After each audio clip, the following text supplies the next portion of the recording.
A mother called 911 on me for watching kids at the playground, not knowing I controlled her custody fate. I was sitting on the park bench where I always sit, Tuesday afternoon, 2:47 p.m. I know the exact time because that's when my phone started recording. After 3 years as a family court mediator, you learn to document everything. The playground was busy, typical for a warm October day. I was watching my nephew Jamie on the swings while reviewing custody evaluation notes on my tablet. That's when I noticed her. A woman in designer workout gear practically vibrating with rage, phone pressed to her ear, staring directly at me. "Yes, there's a man here watching children," she said loudly enough for other parents to hear. "He's been here for 20 minutes, taking notes about the kids." "No, I don't think he has any children here." Several parents turned to look at me. I stayed calm, kept my phone recording in my shirt pocket, and called out to Jamie, "5 more minutes, buddy, then we need to pick up your sister." The woman, let's call her Brenda, moved closer. "He's claiming to have a child here now," she told the dispatcher. "But I've never seen him before, and I'm here every day." That was lie number 1. I'd seen Brenda here exactly twice in the past month. I knew because I'd been bringing Jamie here every Tuesday and Thursday since his mom, my sister, started chemo, but Brenda didn't need to know that yet. "Ma'am," I said calmly, "I'm here with my nephew. Is there a problem?" She covered the phone. "I'm protecting these children from predators. The police are on their way." Other parents were gathering now, some filming, others pulling their kids closer. One father stepped forward, positioning himself between me and the playground. I appreciated the protective instinct, even if it was misdirected. "Jamie," I called. "Come here, please." My 5-year-old nephew ran over, Captain America shirt covered in sand. "5 more minutes, Uncle D?" "Soon, buddy. Go play on the slides for a bit." Brenda's eyes narrowed. Anyone can claim a relationship with a child. I want to see proof. I pulled out my wallet, showed my driver's license. "I'm Jared Winters. This is my nephew. My sister is his mother." "Convenient story," she snapped, then spoke into the phone again. "He's getting aggressive now." Lie number 2. I hadn't moved from the bench. The police arrived within 10 minutes, 2 officers approaching carefully. I kept my hands visible, stayed seated, and greeted them politely. "Officers, I'm Jared Winters. I'm here with my 5-year-old nephew, Jamie. He's on the slides in the Captain America shirt." The older officer nodded. "We got a call about suspicious behavior. Mind explaining what you're doing here?" "Watching my nephew play while I review some work documents." I showed them my tablet, careful not to reveal the confidential case names. "I'm a family court mediator. These are my case notes." Brenda interjected. "He's been watching all the children and taking notes about them." "Ma'am, I'm reviewing custody evaluations for my job. Nothing to do with this playground." The younger officer checked my ID, while the older one verified Jamie was indeed my nephew. Within minutes, they determined there was no threat and prepared to leave. But Brenda wasn't satisfied. "This is ridiculous. A strange man watching children should be investigated properly. I want his information. I have a right to know who's around my child." That's when I noticed her daughter for the first time, sitting alone by the sandbox, maybe 7 years old, looking embarrassed. The girl called out, "Mom, can we just go?" "Not now, Sophia," Brenda snapped, then turned back to the officers. "I pay taxes for you to protect our children, not enable predators." The older officer sighed. "Ma'am, he's done nothing wrong. Making false reports is a crime. I'm reporting what I saw. He's probably deleted whatever sick photos he took." I stood up slowly. "Officers, I've been recording this entire interaction for my own protection. This woman has made multiple false statements, including claiming I was aggressive and taking photos of children. Would you like to review the recording?" Brenda's face went pale, then red. "You can't record me without my consent. This is a public park, ma'am. No expectation of privacy." She grabbed Sophia's hand roughly. "We're leaving, but I'm filing a complaint with the city. Men like you shouldn't be allowed near playgrounds without proof of guardianship." As she stormed off, dragging Sophia behind her, I heard the little girl say, "Mom, that man's nephew is in my class. Jamie talks about his Uncle Jared all the time." Brenda didn't respond, just pulled her daughter faster toward their car, a white Range Rover with a distinctive dent in the rear bumper. The officers apologized for the inconvenience and left. Other parents came over to apologize too, saying they knew Brenda had overreacted. Jamie and I left shortly after, but I couldn't shake the feeling that this wasn't over. That evening, I was reviewing my upcoming cases when I saw a familiar name, Brenda Hartley versus Raymond Hartley, custody modification hearing scheduled for next Monday. I pulled up the file, and my stomach dropped. The white Range Rover with the dented bumper in the attached photos confirmed it. Brenda Hartley was seeking full custody of their daughter Sophia, claiming her ex-husband was neglectful and potentially dangerous. Her main argument? That he allowed strange men to interact with their daughter without proper vetting. I was the court-appointed mediator for their case. I sat there staring at the screen for a full minute before closing my laptop and walking to my car. My hands were shaking as I gripped the steering wheel, just sitting in the driveway trying to process everything that had happened at the park. The recording on my phone felt heavy in my pocket, like it was burning through the fabric. I knew this thing with Brenda was about to get way more complicated than a simple misunderstanding at a playground. After 10 minutes of just sitting there, I finally went back inside and headed straight to my home office. My mediation training kicked in hard, the same instincts that had made me start recording in the first place. I opened a new document and started typing up every single detail from the park, noting exact times, what was said, who was where, everything I could remember while it was still fresh. I saved the incident report in 3 different places on my computer, then exported the recording from my phone and made multiple copies of that too. 3 years in family court had taught me that documentation was everything, especially when things got messy. I pulled up Brenda's case file again and started reading more carefully this time, going through all the supporting documents and past filings. That's when I found the first red flag, buried in an attachment from 6 months ago. She'd filed a complaint against a male teacher at Sophia's school, claiming he was inappropriately interested in her daughter because he'd asked about her home situation after Sophia started acting out in class. The complaint went nowhere, but the pattern was there. Then I found another one from a year before that, this time against a soccer coach who'd benched Sophia for missing practice. Brenda had accused him of discrimination and filed reports with 3 different agencies before the league's investigation cleared him completely. Her custody modification request started looking less like a concerned mom and more like someone using fear as a weapon to control everyone around her daughter. I checked the clock and it was already past 9, but I had to call my supervisor immediately.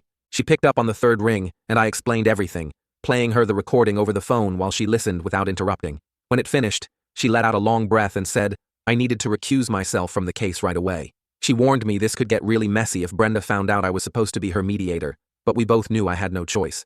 The conflict of interest was clear as day, and staying on the case would compromise everything. After we hung up, I couldn't stop thinking about my sister lying in bed after her chemo treatment, dealing with nausea and exhaustion while trying to stay positive for Jamie. She didn't need any extra stress from this situation, especially not some crazy woman making accusations that could affect our whole family. I made a decision right then to handle everything by the book, but also to protect my family from any fallout. Before bed, I uploaded the recording to Google Drive, Dropbox, and OneDrive, then emailed copies to my personal attorney with a brief explanation of what happened. Years of watching custody battles turn ugly had taught me that evidence had a way of disappearing when lawyers got involved and accusations started flying. I backed up everything one more time to an external drive and locked it in my filing cabinet. Wednesday morning came too fast after a night of barely sleeping, but I got to the office early to file the recusal paperwork. I kept it simple and professional, just writing, prior contact with a party that creates appearance of bias, without going into specifics about the park incident. The administrative process would handle the reassignment, and I wanted to keep the details contained until absolutely necessary. My supervisor called back around noon to confirm they'd found another mediator for the Hartley case, someone named Zara, who worked out of the downtown office. She also mentioned that Brenda had already called our main number 3 times that morning, demanding to speak with whoever was handling her case and complaining about delays. The receptionist had been giving her the standard response about case assignments being processed, but Brenda wasn't taking it well. That afternoon, I filled out a public records request for the 911 call Brenda had made about me. If this whole thing escalated, I wanted every single piece of documentation showing her lies and false statements. The form was pretty straightforward, and I knew the recording would show her claiming I was approaching children, when I never left the bench, saying I was getting aggressive when I hadn't even stood up, and all the other lies she'd told to try to get me arrested. Thursday came and went with me trying to focus on my other cases, but I kept checking my email for updates. Sure enough, late Thursday afternoon, I got a notification from the court's electronic filing system. Brenda had submitted a formal complaint to both the court and my agency, claiming the mediator assigned to her case was biased against mothers and demanding a different one. The complaint was full of general accusations about the family court system favoring fathers and not taking mothers' safety concerns seriously. She had no idea I'd already recused myself 2 days earlier, which meant she was complaining about Zara without even meeting her yet. The irony wasn't lost on me that Brenda was proving exactly the kind of person she was through these complaints, showing a pattern of attacking anyone who didn't immediately give her what she wanted. Friday morning I opened my laptop and logged into our neighborhood Facebook group, something I rarely did, but figured might help document what really happened.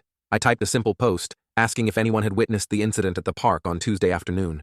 Within 20 minutes my messenger started pinging with notifications. 3 different parents had sent me private messages, saying they'd recorded parts of what happened on their phones. One mom said she started filming when Brenda raised her voice because she wanted evidence in case things got out of hand. Another parent mentioned they always record when Brenda shows up at the park because she'd caused problems before. The 3rd message came from Haley Lindsay, whose son was in Jamie's preschool class. She wrote that she had the whole thing on video from start to finish and would be happy to share it if I needed it for any legal purposes. She also mentioned something that made my stomach tighten. Brenda had apparently made similar accusations about 2 other dads at the school pickup line last month and about a male teacher at the spring carnival. Haley had been keeping track because her husband worked at the school and they were worried about liability issues. I downloaded all the videos to my computer and backed them up to 3 different cloud services. The footage from Haley was especially clear, showing me sitting calmly on the bench while Brenda got more and more worked up. You could even hear her telling the 911 dispatcher that I was approaching children when the video clearly showed I never left my seat. That same morning, I got an email from the court system that made me sit up straight. They'd appointed someone named Kenji Chan as guardian ad litem for Sophia Hartley. The email explained he'd be investigating what was in the best interest of the child and would need to interview everyone involved in Tuesday's incident.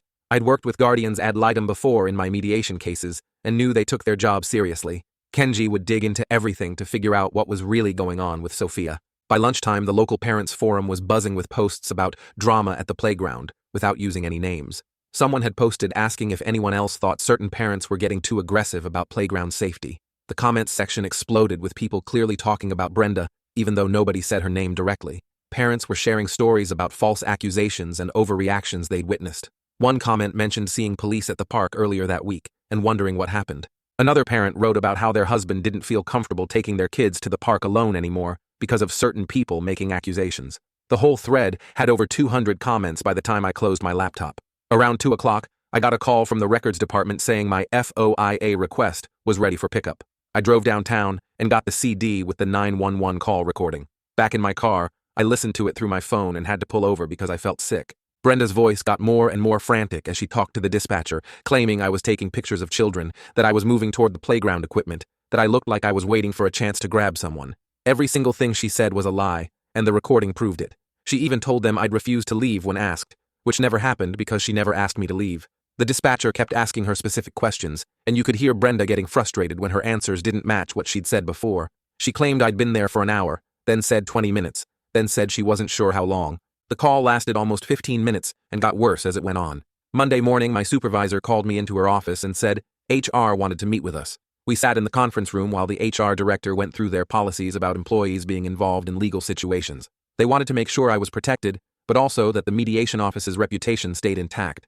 My supervisor had already told them about my recusal from the Hartley case, and they seemed satisfied with how I'd handled everything.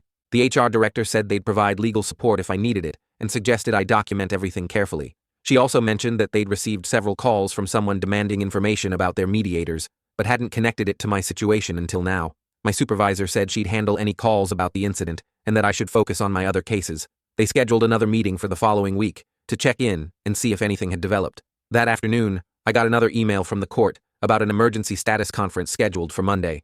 Both parties in the Hartley case would need to appear, and the email mentioned that witnesses to recent incidents might be called to testify. I knew that meant me, even though I wasn't named specifically. The judge wanted to address some urgent concerns that had come up regarding the custody modification request. Wednesday evening, Kenji Chan called my cell phone and introduced himself as the guardian ad litem for Sophia Hartley. His voice was calm and professional as he explained he needed to interview me about Tuesday's events. We scheduled a meeting for Thursday afternoon at his office downtown. When I arrived, Kenji had a legal pad ready and started asking detailed questions about everything from how often I brought Jamie to the park to what exactly happened that day. He wanted to know my normal routine, whether I'd seen Brenda before, and what she'd said to the police. I showed him the recording on my phone and watched his eyebrows go up as he listened to Brenda making false claims to the dispatcher. He took notes about specific timestamps and asked if he could get a copy of the file. When I mentioned that other parents had video footage, he immediately asked for their contact information. He seemed particularly interested when I told him about Haley's comment that Brenda had made similar accusations before. Kenji asked about my role taking care of Jamie while my sister was in treatment and wrote down the chemotherapy schedule. He wanted to understand why I was at the park during the day and how long I'd been bringing Jamie there. I gave him copies of everything, including the 911 recording, the videos from other parents, and my own documentation of the incident. Kenji spent over an hour going through everything and asking follow-up questions about details I hadn't even thought were important.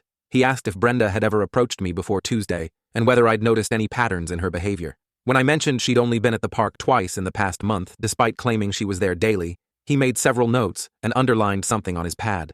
Before I left, Kenji said he'd be interviewing other witnesses and would probably need to speak with me again. Friday afternoon, my office's legal counsel called to discuss the recording I'd made. She explained that since the park was a public space with no expectation of privacy, the recording was completely legal and would be admissible as evidence if subpoenaed.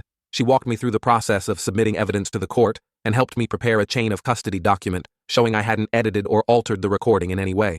She also suggested I make several backup copies and store them in different locations just to be safe. The lawyer said she'd seen cases like this before where false accusations backfired on the person making them. She prepared a formal process document for submitting the recording if the court requested it and made sure I understood exactly what would happen if I was called to testify. Saturday morning came fast, and I had to call my sister about changing Jamie's schedule. She was lying on the couch wrapped in her chemo blanket when I got to her house. Her face looked tired, but she sat up when I explained I couldn't take Jamie to his usual park anymore. I kept the details basic and didn't mention Brenda's name or the case specifics. She asked if Jamie was safe with me, and I promised he was. We worked out a new plan where I'd take him to the indoor play center downtown instead. Jamie came running out in his dinosaur pajamas asking about the park. I told him we were trying somewhere new today, and he got excited about the climbing walls at the play center. My sister gave me a weak smile and said she trusted me to handle things. Later that afternoon, Kenji called while I was watching Jamie play in the ball pit. He'd spent the morning with Haley reviewing her video from the park incident. The footage showed everything clearly from start to finish. Brenda approaching me while I stayed seated on the bench was obvious in the video. My calm responses contrasted with her aggressive body language throughout. Kenji said the video proved I never acted inappropriately, and that Brenda was clearly the one creating the confrontation. He'd taken detailed notes about specific timestamps and was adding everything to his report for the court. He mentioned he'd be interviewing more parents from the park over the weekend. That evening, I got a text from another parent whose kid went to Sophia's school. She said Brenda had been telling everyone at Friday's pickup that a predator had tried to approach Sophia at the park. Parents were getting worried and asking questions about playground safety. The school had already gotten multiple calls from concerned families. Saturday night, the principal sent out an email to all parents about not spreading unverified information. The message didn't name anyone but reminded families to report concerns through proper channels. It also mentioned that false accusations could have serious legal consequences. Sunday morning, I woke up thinking about everything that could go wrong with this case. I pulled out my professional liability insurance policy and started reading through the coverage details. The policy covered legal defense costs up to $500,000. Even though I'd done nothing wrong, I knew how fast lawyer fees could add up. I made copies of all the important sections and put them in my case file. The policy had specific coverage for false accusations related to my professional work. I called the insurance company's weekend line and reported the situation just to be safe. They assigned a case number and said someone would follow up on Monday. That afternoon, I saw the local newspaper at the coffee shop with a front-page story about playground safety concerns. The article didn't use any names but quoted an anonymous mother about needing better screening for adults at public parks. The quote sounded exactly like Brenda's complaints from the park incident. The article mentioned recent concerns raised by local parents and the need for increased vigilance. It also had a sidebar about how to report suspicious behavior properly. I bought 3 copies and added them to my growing documentation file. Sunday evening, my supervisor called to discuss the newspaper article. She'd already drafted a public statement for our office about child safety procedures. The statement emphasized our commitment to protecting children while following proper legal processes. She read it to me over the phone and asked for my input. We made a few small changes to make it sound more neutral. She said she'd release it Monday morning before the court hearing. The statement didn't mention any specific cases, but made our position clear. Monday morning arrived, and I put on my best suit for the status conference. The courthouse was busy with the usual Monday morning chaos of lawyers and families. I sat in the back row of Judge Russell's courtroom, watching other cases while waiting. She was known for being tough on parents who made false accusations in custody fights. Her reputation for thorough review of evidence made me feel slightly better. When the Hartley case was called, Brenda walked in wearing a black suit looking ready for battle. Raymond followed with his lawyer, avoiding eye contact with his ex-wife. Zara Steele stood up as the new mediator and gave her initial report. She told the judge that Brenda had been completely uncooperative during their first session. Brenda had spent the entire time complaining about bias in the system against mothers. She'd refused to discuss actual custody arrangements or compromise on anything. Raymond's lawyer then presented a thick folder of evidence to the judge. The folder contained documentation of Brenda's previous false reports to various agencies. There were copies of unfounded complaints to CPS, the school district, and local police. The pattern went back 3 years and showed escalating accusations. Judge Russell reviewed the documents carefully, occasionally looking up at Brenda with raised eyebrows. She asked Brenda's lawyer if they had any response to the evidence. Brenda started to speak, but her lawyer quickly told her to stay quiet. The judge then addressed both parties directly about their behavior during the proceedings. She ordered them both to stop making any public statements about the case immediately. She looked straight at Brenda when she warned about the consequences of making unfounded emergency calls. Any violation of the order would result in contempt charges and possible jail time. The judge mentioned receiving Kenji's preliminary report as guardian ad litem. She didn't read it aloud, but noted his concerns about Sophia showing signs of being coached.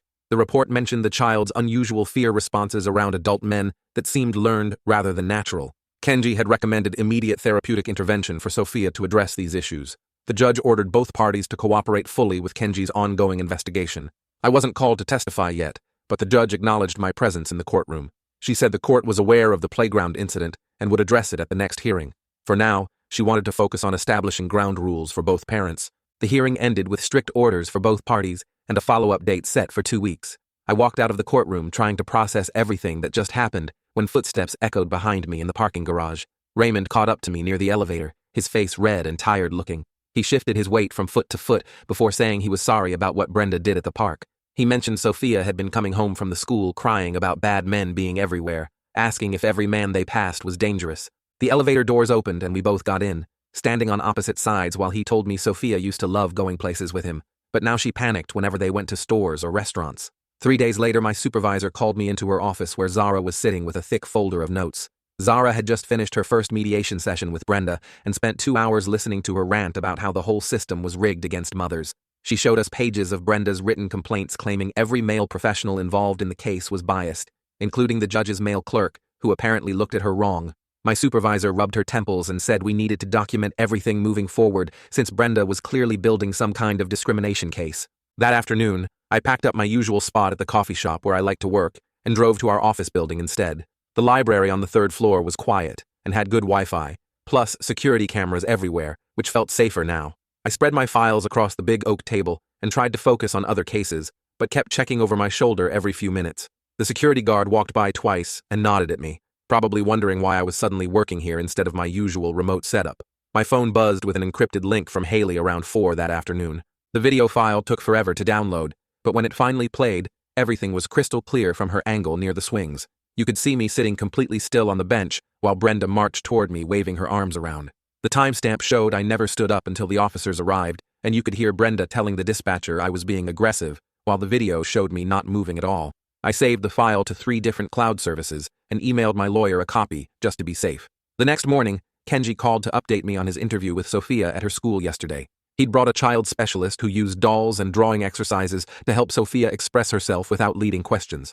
Sophia drew pictures of scary men with big teeth hiding behind trees and in cars, but when asked if she'd ever actually seen these men, she said her mom told her they were there even if she couldn't see them. Kenji said the specialist noted Sophia's anxiety responses seemed rehearsed, like she was repeating warnings rather than describing actual experiences.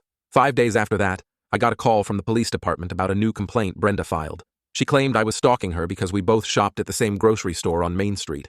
The officer sounded tired as he explained they'd pulled security footage from the store, showing I was there Tuesday morning at 8 a.m., buying milk and eggs, while Brenda was there Thursday evening at 7 p.m. They had to investigate every complaint, but he said they were getting frustrated with the false reports. He mentioned their records showed Brenda had called 911 14 times in the past 2 years about various men she thought were suspicious. Most of the calls were about dads at playgrounds, male teachers at Sophia's school, and even a grandfather walking with his grandkids at the mall. The department was considering charging her with misuse of emergency services since she kept tying up resources with false reports. Raymond's attorney filed paperwork the next week, requesting all evidence related to the playground incident be admitted for the upcoming hearing. The subpoenas went out for my phone recording and Haley's video, with proper chain of custody forms to make sure everything would be admissible in court. The attorney also requested all of Brenda's 911 calls from the past 2 years and any body cam footage from the responding officers. 2 days before I might have to testify, I met with our office counsel in the conference room to go over my potential testimony. They had me practice answering questions while staying completely factual, reminding me not to say anything about what I thought Brenda's mental state might be. We went through the timeline over and over, sticking just to what happened when and what exact words were said. They coached me to pause before answering, keep my hands still, and never argue with Brenda's attorney, even if they tried to twist my words. Meanwhile, Zara had been working with both parties on communication issues and finally got them to agree to use a court-approved messaging app for all contact about Sophia. The app logged everything, prevented message deletion, and flagged hostile language for court review. Raymond showed Zara screenshots of the 43 texts Brenda sent him last Monday alone, most of them accusing him of putting Sophia in danger by existing as a man in public spaces. The app would limit each parent to 5 messages per day unless there was an emergency, which had to be verified by calling the emergency contact number first. Monday morning came too fast, and I got to the courthouse early, parking in the garage and walking through security with my folder of documents and backup copies of everything on a flash drive. The hallway outside courtroom 7 was already busy with other cases when I spotted Brenda coming around the corner with her attorney, her face going red the second she saw me standing by the water fountain. She started walking faster toward me, her voice getting loud enough that everyone in the hallway turned to look as she asked why they let predators into family court, pointing at me while her attorney grabbed her arm trying to pull her back. 2 security guards moved between us fast, one putting his hand up, telling Brenda to step back while the other asked if I was okay, and I just nodded and stayed quiet, while Brenda kept yelling about protecting children until the guards told her attorney to get his client under control or they'd remove her from the building. Raymond showed up a few minutes later with his lawyer, and we all filed into the courtroom where Judge Russell was already sitting, shuffling through papers while the court reporter set up her machine. The judge looked up over her glasses and started by saying she'd reviewed all the submitted evidence and wanted to remind everyone that this was a court of law, not a playground, and any outbursts or inappropriate behavior would result in immediate contempt charges with possible jail time. She looked right at Brenda when she said the part about jail time. The bailiff called me to the stand first, and I walked up, raised my right hand for the oath, then sat in the witness chair while the court clerk set up the audio equipment for my recording.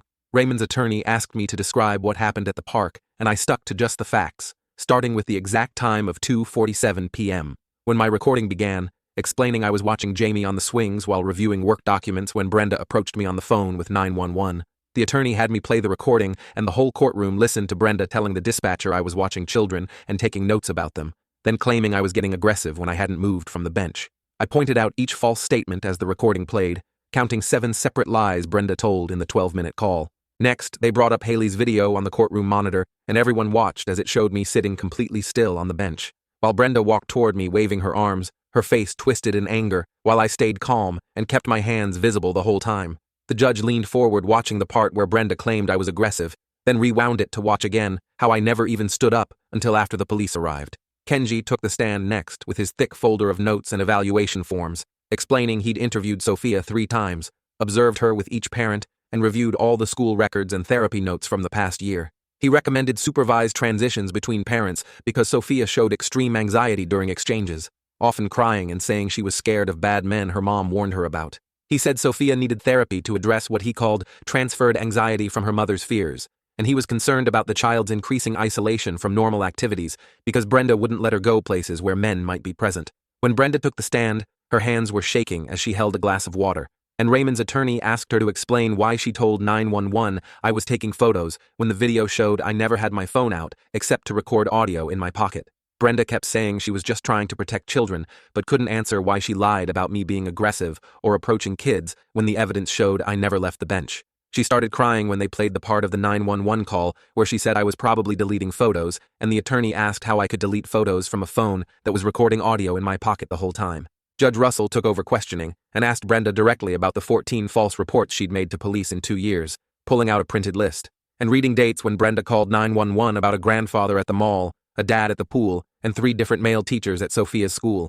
Brenda's voice got higher as she insisted she was just being a protective mother, and everyone was against her because she cared about her daughter's safety. But the judge kept pressing her about why she felt every man near children were dangerous. Raymond testified last, his voice steady as he described finding Sophia hiding under her bed after visits with her mom, scared that bad men would come get her in the night. He showed the court Sophia's drawings from the past 6 months, all dark scribbles with sad faces and the word scared written over and over. He had documentation from Sophia's teacher about the girl refusing to work with the male art teacher and crying when the male principal came to their classroom for announcements. His attorney submitted texts from Brenda telling him he was putting Sophia in danger by existing as a man. 43 messages in one day about how all men were potential threats. Judge Russell spent 20 minutes writing her order, the courtroom silent except for the scratch of her pen and Brenda's quiet sniffling. She ordered a structured parenting plan with specific rules about not discussing adult strangers with Sophia, required Brenda to attend weekly therapy for anxiety and parenting issues, and mandated family therapy for all 3 of them with a court-approved therapist. She set supervised transitions at the police station for the next 3 months, ordered Brenda to stop making false reports or face criminal charges, and required both parents to use only the court messaging app for all communication about Sophia. Then the judge turned to me and formally stated for the record that all evidence showed I acted appropriately at the park, that I was the victim of false accusations, and she recommended the mediation office review their safety protocols to protect staff from similar situations. She thanked me for my professional handling of a difficult situation and said my documentation habits probably prevented a much worse outcome. My supervisor was waiting for me in the hallway outside the courtroom, her tablet in hand and a small smile on her face.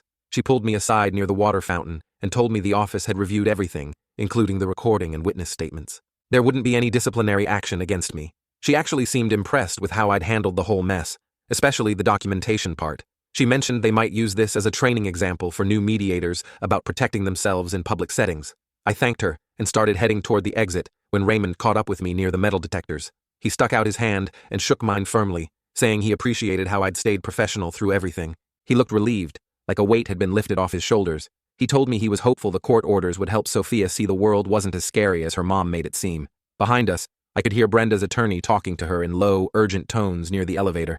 The lawyer was explaining that fighting the court orders would only make things worse, that contempt charges were serious business. Brenda's face was red and blotchy from crying, but she finally nodded and agreed to follow the requirements. Her attorney made her sign something right there in the hallway, probably an acknowledgement of the court's orders. 2 weeks passed before I heard from Raymond again. He sent me an email through the official channels, letting me know how things were going. Sophia had started art therapy and was making progress. Instead of talking about her fears, she was drawing them out on paper, which the therapist said was a good first step. The drawings were getting less dark, Raymond wrote, with more colors appearing each session. The therapist was optimistic that Sophia would learn healthier ways to process her feelings. I decided to try the park again with Jamie, but I picked a Wednesday morning instead of our usual Tuesday afternoon.